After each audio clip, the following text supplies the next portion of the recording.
O ministro da Economia, Paulo Guedes, participou da coletiva de imprensa de divulgação do Boletim Macrofiscal, quando reafirmou que o Brasil segue em recuperação econômica. O ministro apontou que, embora alguns analistas viessem prevendo uma recessão, no momento todas as previsões de crescimento estão sendo revistas para cima e convergindo para as estimativas feitas pelo Ministério. O ministro afirmou: ainda acho que podemos ter surpresas positivas ao longo do ano, acredito nisso ainda. Mas, de qualquer forma, estamos seguindo com a recuperação consistente, principalmente em função do nosso controle de gastos de um lado e, de outro lado, essa recuperação econômica.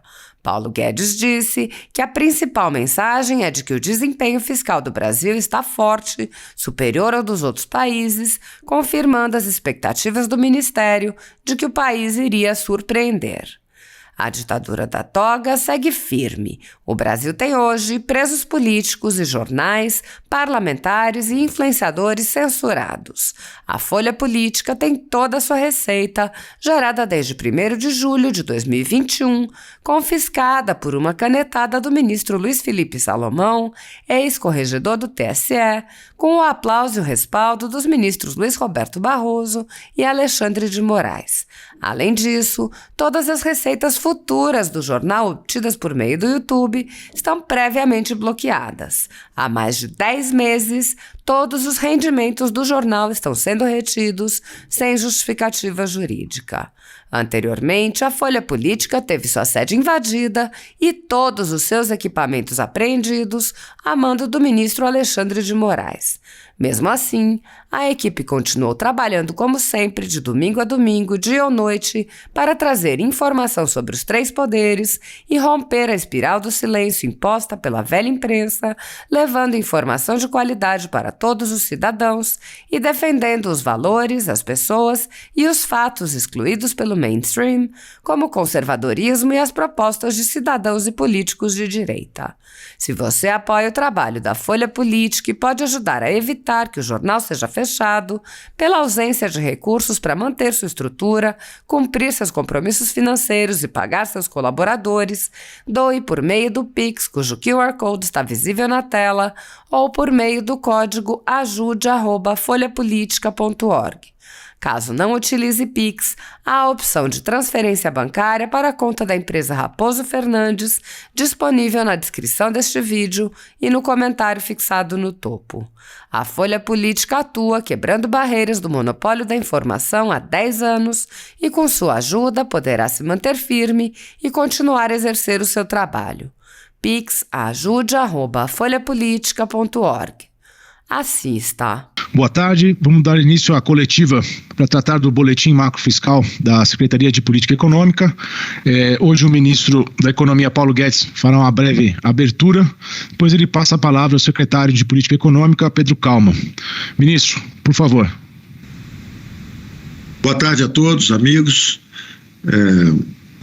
A ideia básica hoje é transmitir, reafirmar a nossa convicção, agora com os dados todos confirmando as nossas expectativas, de que o Brasil continua numa recuperação econômica. Todas as revisões de crescimento estão sendo revistas para cima, como nós tínhamos previsto. No início do ano estavam prevendo recessão no Brasil, alguns com crescimento negativo, alguns zero, e agora todo mundo foi revendo para cima e estão convergindo para a nossa última estimativa, que é em torno de 1,5%. Eu ainda acho que nós podemos ter surpresas positivas ao longo do ano, acredito nisso ainda, mas de qualquer forma estamos seguindo com a recuperação consistente e principalmente em função do nosso controle de gastos e de um lado e de outro lado essa recuperação econômica. A principal mensagem que eu gostaria de deixar, que será reconfirmada pelos dados, é que o fiscal está forte. O Brasil está com um fiscal forte, o desempenho fiscal continua muito forte e bastante melhor que o desempenho fiscal de todos os países lá de fora. Quer dizer, tanto no G7 quanto nos emergentes, o nosso desempenho fiscal está bastante acima, confirmando as nossas expectativas que nós íamos surpreender. Então eu passo a palavra ao nosso secretário de Política Econômica, o Pedro Cauma, para que ele venha trabalhar agora, mostrar nessa entrevista o desempenho e a trajetória dos números, confirmando o que nós tínhamos antecipado lá atrás, que as revisões de crescimento que estavam no mercado seriam revistas para cima, convergindo na nossa direção, mas mais importante é a consolidação fiscal. O Brasil continua exibindo um equilíbrio fiscal e o mais interessante, o mais importante é que nós estamos nos recuperando todos juntos, é a Federação Brasileira. É como nós controlamos os gastos, desindexamos despesas. Ao longo da pandemia, nós nos recuperamos com muita rapidez, saímos de déficit para equilíbrio. 26 estados estão numa situação fiscal extraordinariamente melhor do que tinham há 1, 2, 3 anos atrás, e também 5 mil municípios em condições melhores, exatamente porque nós soubemos controlar as despesas durante a pandemia. Nós gastamos com a saúde, mas mantendo aquele nosso duplo compromisso. Não falta dinheiro para a saúde, mas nós vamos desindexar as outras despesas, e isso acabou reequilibrando todo o quadro fiscal em toda a federação. Obrigado, Pedro. Bom trabalho, bom seminário para vocês.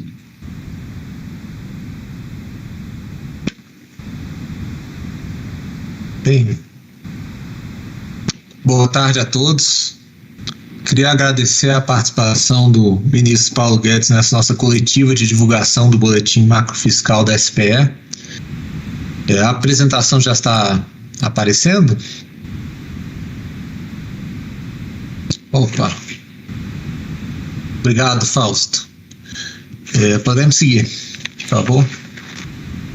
Vamos começar com um panorama geral da evolução da economia, das nossas projeções. A primeira mensagem é que nós estamos mantendo a nossa projeção de crescimento do PIB real desse ano em 1,5% e de 2,5% em 2023. Quando projetamos o crescimento de 1,5% no último boletim, em março, esse número estava acima das projeções do mercado. Desde então, os dados divulgados desde então estão vindo alinhados com nossa projeção e acima da mediana das expectativas do mercado. Com isso, nós estamos mantendo nossa projeção de 1,5% e apontando que o mercado vem ajustando suas projeções para cima, com várias instituições já prevendo um crescimento do PIB por volta de 1,5%. Nós também ajustamos as nossas projeções de inflação, refletindo os últimos números que vieram um pouco acima do que a gente tinha projetado. Aliás, como tem acontecido no mundo todo. Então, como sabemos, a inflação alta nesse momento é uma questão global. Com esse ajuste da inflação, também ajustamos a nossa projeção para o deflator do PIB e, portanto, mesmo com a projeção do PIB real tendo sido mantida constante, a projeção do PIB nominal se elevou um pouco. Pode seguir, por favor. Esse gráfico mostra a evolução do PIB num prazo um pouco mais longo. Então, que está mostrando o impacto inicial muito agudo da pandemia, que foi contido por, como o ministro falou, medidas ao mesmo tempo que não se poupou gasto com saúde, foram tomadas medidas para proteger a economia, proteger a população mais vulnerável. Então você tem essa queda inicial e depois a recuperação em V, e aí está mostrando a retomada do crescimento e está mostrando a evolução do PIB ao longo dos próximos trimestres, conforme nossas projeções. Pode seguir. Em geral, com a guerra, com os impactos da guerra e a inflação mais elevada no mundo todo, as projeções de mercado para o crescimento do PIB em 2022 têm sido revisadas para baixo. Então aqui mostra como, esse gráfico mostra ao longo do ano as projeções de crescimento do PIB, tanto para as economias desenvolvidas quanto para mercados emergentes, têm sido revisados para baixo. Você pode passar para o próximo, por favor? E esse gráfico simplesmente abre essa mesma estatística por diversos países, para as principais economias globais e alguns países emergentes que são pares do Brasil. Então, enquanto o mundo vem revisando para baixo as projeções do crescimento, no Brasil, as projeções do crescimento em 2022 têm sido revisadas para cima, como o ministro colocou. E o que vem impulsionando esse crescimento? Bem, como já vínhamos dizendo, um dos impulsionadores desse crescimento é a retomada do setor de serviços, com o arrefecimento da pandemia. Então, como pode ser visto nesse gráfico, o volume do setor de serviços, desde o momento mais crítico do impacto econômico da pandemia, em maio de 2022, o volume de serviços tem crescido a uma taxa anualizada de 15% e já está no nível mais elevado desde maio de 2015. Pode seguir, por favor. Outro impulsionador do crescimento tem sido o investimento. Aqui mostramos a produção de bens de capital, que já tem uma alta acumulada de 22% desde abril de 2020 até março de 2022, ou seja, do momento mais do impacto econômico inicial da pandemia mais profundo, já tem crescido 22% e já está num nível de produção semelhante ao de fevereiro de 2015. Pode seguir. Esses fatores vêm possibilitando uma recuperação consistente do mercado de trabalho. A taxa de desemprego dessazonalizada está em 10,8%, o menor nível desde fevereiro de 2016. E essa retomada, essa diminuição do desemprego ocorreu através da criação de postos de trabalho. Desde agosto de 2020 foram criados 12,7 milhões de postos de trabalho. Então, através da criação de emprego, tem se reduzido a taxa de desemprego, que está no nível mais baixo desde fevereiro de 2016. O que isso mostra é que não só a economia já recuperou-se dos impactos da pandemia, como a gente vem recuperando o terreno perdido na recessão de 2014 a 2016. Pode, próximo, por favor. Qual é o fundamento dessa retomada, desse crescimento? Então, na nossa visão, o fundamento do crescimento é a agenda de reformas de consolidação fiscal e de medidas pró-mercado, que o Brasil continuou fazendo reformas estruturais o Brasil continuou fazendo reformas estruturais durante a pandemia, mesmo durante a pandemia o Brasil continuou fazendo reformas estruturais, e é isso que em última instância, é o que assegura o crescimento do PIB. E nesse momento, aproveitando para fazer uma menção, nesse momento nós temos o programa Mais Garantias Brasil, que estamos discutindo no Congresso, que envolve o fortalecimento das garantias, visando com isso reduzir o custo do crédito para as empresas e famílias. Obrigado. Esse é o panorama inicial. E agora eu vou passar a palavra para o Fausto, que vai detalhar um pouco mais a conjuntura econômica. Obrigado. Boa tarde a todos.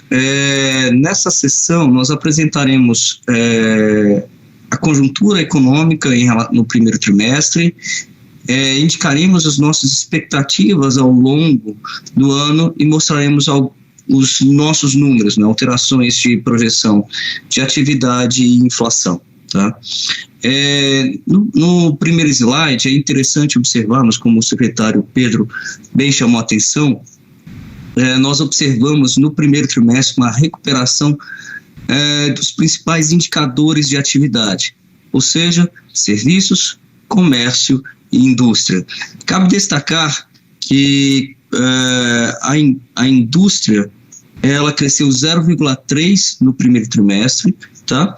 Setor de serviços, como foi apresentado inicialmente, que está no maior valor desde 2015, tá? Cresceu nesse primeiro trimestre 1,8%. Chama a atenção dos senhores para o carregamento estatístico, ou seja, o quanto de crescimento, caso a atividade se mantenha no patamar atual, será para o segundo trimestre. No setor de serviços, observamos um carregamento estatístico de 1,3%, valor semelhante ao comércio e a indústria 0,4%. Mas destaco uma abertura na indústria, que é a produção de bens de capital. A produção de bens de capital mantendo o nível de março, ou seja, se abril, maio e junho não subir nada, ou seja, não teve nenhuma alteração, o crescimento trimestral no segundo semestre para a produção de bens de capital é de 6%. Tá? É interessante olhar também prospectivamente a situação também em relação aos indicadores de confiança. Observando os dados da GV de situação atual, a confiança no setor de serviços é o maior valor desde 2014. Dessa forma, nós alteramos, né, o nosso crescimento, lembrando que a nossa projeção de 0,55 que tínhamos no boletim de março para o primeiro trimestre de 2022, enquanto o mercado tinha 0,27, era visto como otimista. Hoje o nosso número revisado com esses dados positivos de atividade se encontra em 0,8, observando que várias instituições de mercado já apresentam ou indicam números superiores a esse valor. Tá? E aí no próximo slide, olhando para esse número, observamos que a projeção para o ano ela se mantém em 1,5, tá? Comparando ao boletim divulgado em março deste ano, e as projeções para os anos posteriores também se mantêm em 2,5, perdão. E aí, o ponto principal que eu gostaria de destacar, que conforme a Secretaria de Política Econômica tem salientado nos seus boletins, desde o final de 2020, são 3 principais fatores que fundamentam essa recuperação mais robusta da atividade econômica. Sejam eles uma retomada mais forte do setor de serviços, investimento e o mercado de trabalho mais forte. Tá? E em relação ao mercado de trabalho, chama a atenção para os dados do primeiro trimestre. Juntando um pouco essa discussão de serviços e mercado de trabalho, observamos que no primeiro trimestre deste ano, o setor de serviços contribuiu com a criação líquida de empregos com carteira assinada de mais de 430 mil vagas. O CAGED, utilizando os dados ajustados sazonalmente do CAGED, para o primeiro trimestre deste ano, foram criados só nesses 3 meses mais de 580 mil novos postos de trabalho. E incluindo também os dados no setor informal, e aí a gente olhando para a PNAD, tá, que inclui os dados no mercado formal e no mercado informal, estamos falando nesses primeiros 3 meses de 1,5 milhão de novos trabalhadores no mercado de trabalho. Isso confirma exatamente o que o secretário Pedro mostrou inicialmente, olhando pelo lado de serviços, investimento e desemprego. Aqui nós estamos olhando a forte retomada da população ocupada, tá? E destaca-se que essa recuperação que observamos, ela é muito mais acentuada do que observamos na recuperação de 2017 a 2019 e também no período anterior à recessão de 2014. E interessante observar também que a melhora no mercado de trabalho ela tem gerado recuperação em outros indicadores importantes, né? Se observarmos os desalentados, essa daqui, a linha cinza, né, que mostra o percentual dos desalentados, ou seja, pessoas que gostariam de trabalhar, mas desistiram de procurar trabalho porque não encontram acesso ao mercado de trabalho. Destaco aqui, chamando a atenção para o número. Enquanto no momento mais crítico da crise, chegou a ser 5,9 milhões de pessoas que desistiram de procurar trabalho por não encontrar, observamos que no último dado divulgado pelo IBGE são 4,5 milhões de trabalhadores, o menor valor desde março de 2018.